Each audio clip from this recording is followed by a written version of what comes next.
Dans ce chapitre, nous avons souhaité revenir sur l'intérêt d'un support écrit. Comme vous le voyez, là vous avez l'exemple, vous avez une vidéo et imaginez que je fasse uniquement la vidéo et que vous n'ayez pas de support écrit dessous. Vous avez pu constater, depuis que vous êtes en formation e-learning sur le titre professionnel de formateur pour adultes, l'intérêt d'avoir la vidéo, mais également d'avoir dessous le support écrit. Effectivement, distribuer lorsque l'on est en présentiel un support écrit ou le mettre à disposition dans le cas d'une formation en e-learning a un intérêt qui est multiple. En fait, je ne suis pas au cours de la vidéo en train de vous répéter mot à mot ce qui est écrit dessous. Donc l'écrit que vous avez vient compléter ce que je vous ai dit ou vient appuyer. En tout cas, ça vous permettra de vous y reporter en fait, d'avoir une référence si quelque chose dans mon discours n'a pas paru clair ou que vous n'avez pas pu le retenir. Donc ça va faciliter aussi la mémorisation parce qu'il faut savoir qu'aujourd'hui il y a 40% des personnes qui sont ce qu'on appelle auditives, c'est-à-dire qu'ils sont capables de mémoriser en écoutant un discours, en écoutant un podcast, une vidéo. Et vous avez 50% des personnes qui, elles, vont être visuelles. Donc, elles auront besoin de lire le support. Donc, il faut que le formateur s'adresse aux deux franges de la population.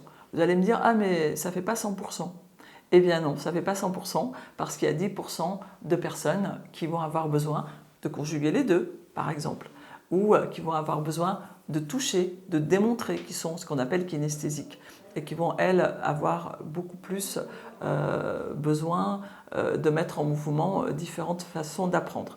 Donc, juste parce que vous avez un petit mot justement dans le support écrit qui s'appelle VACOG. En fait, le VACOG, ce sont les différents canaux sensoriels de l'apprentissage.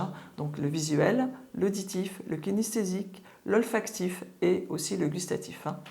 Mais dans les apprentissages, on va dire qu'on utilise beaucoup, surtout les trois premiers, donc le visuel, l'auditif et le kinesthésique. Le support écrit va aussi vous aider à la mise en application. Il va aussi vous permettre de vous auto-former. Et c'est une aide pour le formateur. Là, je m'appuie sur mon support écrit pour pouvoir vous donner cette vidéo. Donc, cela représente vraiment un intérêt. Donc, comme vous pouvez le constater, l'intérêt est vraiment multiple.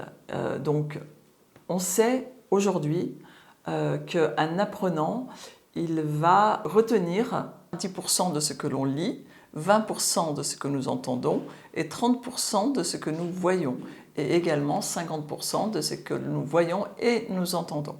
Donc, d'où l'intérêt d'avoir un support écrit en appui de la prestation, soit en vidéo, soit en présentiel, du formateur. Alors, ce support écrit, à quel moment le distribuer? C'est souvent la question que l'on se pose. Eh bien, il peut être distribué en début de cours. Ainsi, l'apprenant va pouvoir prendre des notes, compléter son support écrit. On peut aussi prévoir un support écrit que l'apprenant va compléter.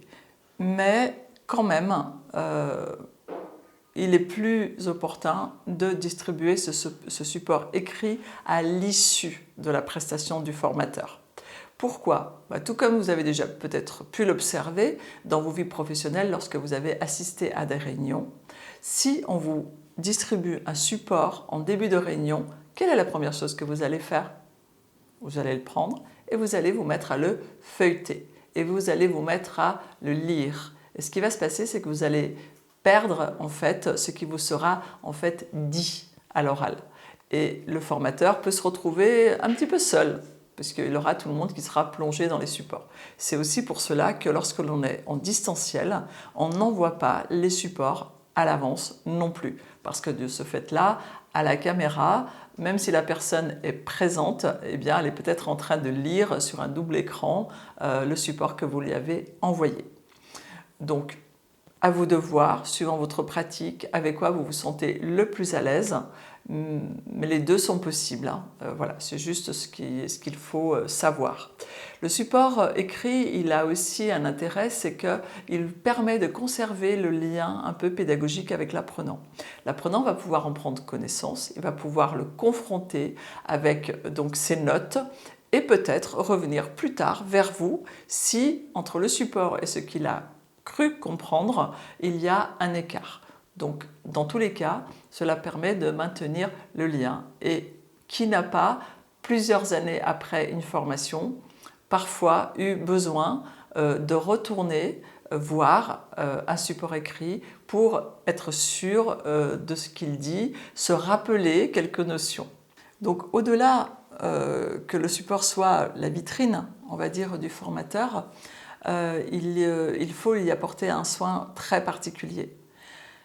Pour un formateur, il faut savoir que pour concevoir une journée d'intervention, concevoir le support d'une journée d'intervention, j'allais dire le support écrit que vous allez remettre aux apprenants, mais également les supports que vous allez utiliser pour l'animation, ainsi que votre guide à vous également d'animateur. Il faut compter pour une journée, une préparation de 2 à 3 jours. Ce temps-là pourra être réduit au fur et à mesure de vos pratiques. Vous allez trouver des astuces. Par exemple, vous allez créer des masques que vous allez réutiliser pour chaque conception. Mais c'est quand même un temps incompressible, un minimum de 1 journée et demie à 2 jours. Vous pourrez probablement difficilement descendre au-dessous lorsque vous partez d'une page blanche, bien sûr.